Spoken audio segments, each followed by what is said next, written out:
Rompe el techo de cristal, sé tu propia jefa, emprende y sé dueña de tu tiempo. El Internet está inundado de frases hechas que pintan el emprendimiento femenino como un camino idílico de empoderamiento automático. Nos venden la idea de que abrir un negocio es como el acto definitivo de emancipación económica. Pero detrás de los discursos motivacionales y las portadas de revistas hay una conversación incómoda que casi nadie se atreve a tocar. Las estadísticas revelan una paradoja súper dolorosa. Representamos el 43.6% de las personas que trabajamos en una empresa, estamos más preparadas, pero el 83.4% de los negocios liderados por mujeres facturan menos de 1 millón de pesos al año. Quizá hay una explicación fácil, la condescendiente.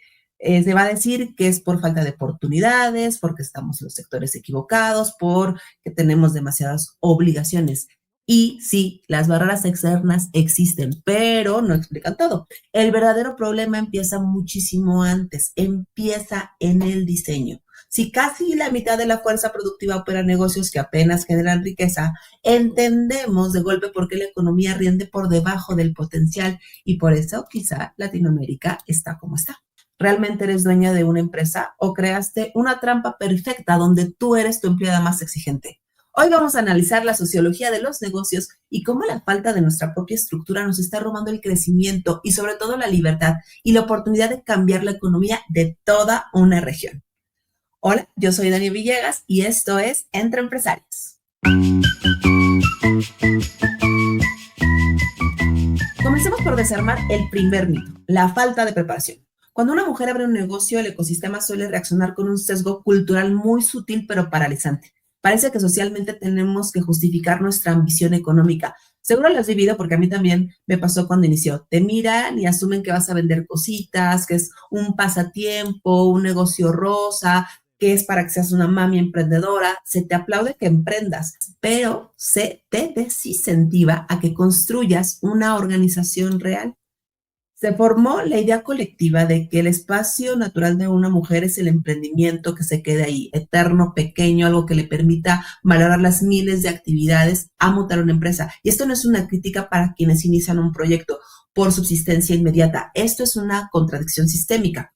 Los datos de la TEM y del INEGI nos dicen que el 73% de las fundadoras en México cuentan con licenciatura o estudios superiores y que abrieron su organización en promedio a los 32 años. Es decir, estamos hablando de mujeres con una década completa de preparación académica y experiencia profesional en el mercado laboral. El problema de fondo jamás ha sido la falta de capacidad, sino que saber ejercer una profesión y diseñar una estructura organizacional son habilidades completamente diferentes. Cuando el 51.6% de nosotras emprende desde la necesidad o de reponer un ingreso o complementar el gasto familiar, heredamos de forma natural la lógica del sueldo. Construimos exactamente lo que se nos enseñó a operar y no el ecosistema que se esperaba de nosotros, un autoempleo que nos diera flexibilidad. Cambiamos de jefe, pero no cambiamos de sistema. Y al final del día no tenemos una empresa, tenemos un trabajo que nos compramos a nosotras mismas. Esto nos lleva a analizar el segundo gran sesgo, que distorsiona nuestra percepción del éxito. Confundir estar ocupada con estar construyendo valor. Culturalmente a las mujeres se nos ha educado bajo la narrativa del sacrificio. Se nos aplaude el multitasking, el poder con todo, el esfuerzo sobrehumano. Trasladamos esta misma lógica a nuestros negocios y terminamos midiendo el éxito por el tamaño de nuestras ojeras, por la cantidad de bomberazos que apagamos al día o por cuántos mensajes de clientes respondemos mientras intentamos cenar. Es una ilusión de movimiento, pero los negocios reales operan bajo una lógica fría. Una empresa no se mide por cuánto trabaja su fundadora, sino por cuánto valor genera a la organización sin depender estrictamente de su presencia física o de su energía del día. Los datos indican que el 83.4% de los negocios liderados por mujeres facturan menos de 1 millón de pesos al año. Esto no significa de forma automática que todos sean autoempleos, pero sí nos obliga a mirar cómo está diseñada su rentabilidad interna. Cuando un proyecto no cuenta con procesos definidos que otra persona puede ejecutar o con finanzas que separen con total claridad tu sueldo personal de la caja de la empresa, el crecimiento se vuelve imposible.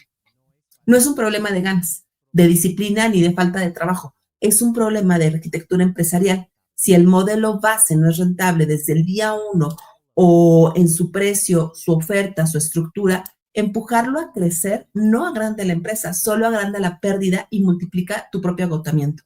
Las barreras externas del mercado son completamente reales, pero la libertad operativa no la financia un banco, la define la empresaria a través del diseño de sus decisiones.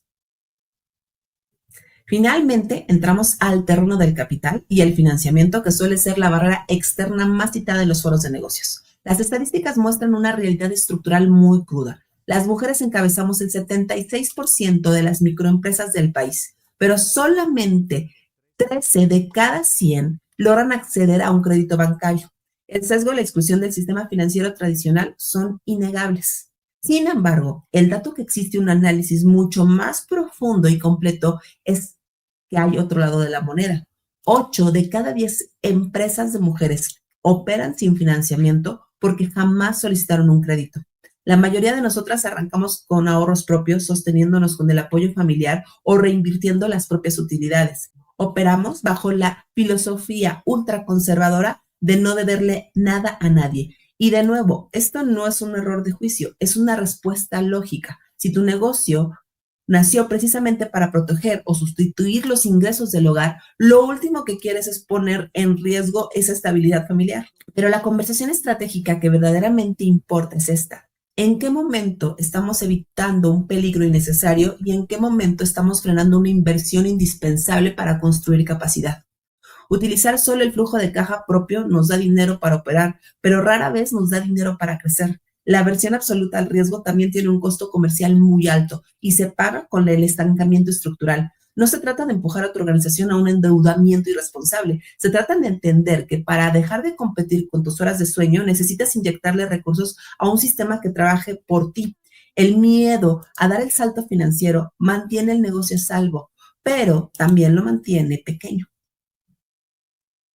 Es común asumir que el diseño de un negocio es un asunto estrictamente privado, que si decides mantener tu estructura pequeña para evitar complicaciones, es una elección personal que solo te afecta a ti y a tu cuenta de banco.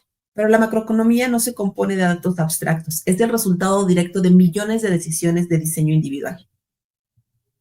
El INCO estima que en México requiere incorporar a 18.6 millones de mujeres adicionales al mercado laboral para alcanzar el promedio de participación de la OCDE. Lograrlo sumaría un aproximado de 6.9 billones de pesos al Producto Interno Bruto hacia el 2035. Ante esta proyección, la pregunta económica de fondo que nadie en los ministerios está haciendo es: ¿quién va a emplear esos millones de mujeres? Las grandes corporaciones tradicionales no tienen la capacidad para absorber esa escala. La respuesta está en el rediseño de nuestro propio tejido empresarial. Cada negocio que transiciona de un modelo de autoempleo hacia una empresa con procesos establecidos genera un empleo. Y la evidencia estadística demuestra que los negocios liderados por mujeres emplean principalmente otras mujeres. Las fundadoras que hoy operan en el mercado no son solo emprendedoras buscando un ingreso, son el vehículo estratégico para incorporar a las profesionales que siguen fuera. Darle estructura a tu negocio no requiere que consigas millones en financiamiento bancario mañana por la mañana. Requiere que tomes la decisión consciente de rediseñar cómo cobras, cómo vendes y cómo operas. Implica dejar de competir utilizando únicamente tus horas de sueño y empezar a competir a través de la calidad de tus decisiones organizacionales. Al final, la pregunta sigue siendo completamente tuya. ¿Vas a darte la estructura que necesitas para crecer o vas a mantenerte en la trampa antes de decidir evolucionar? Si quieres profundizar en los datos y en la tesis detrás de este episodio, te dejo en la descripción el artículo que escribí para Forbes México, La trampa que frena la economía. Y si este tipo de conversaciones te interesan, suscríbete, porque de eso quiero que se trate entre empresarias, de mirar con más profundidad qué estamos construyendo, qué dicen los datos y qué impacto tienen nuestras decisiones empresariales cuando las multiplicamos por miles. No olvides suscribirte y activar la campanita. Nos vemos en la próxima conversación entre empresarios.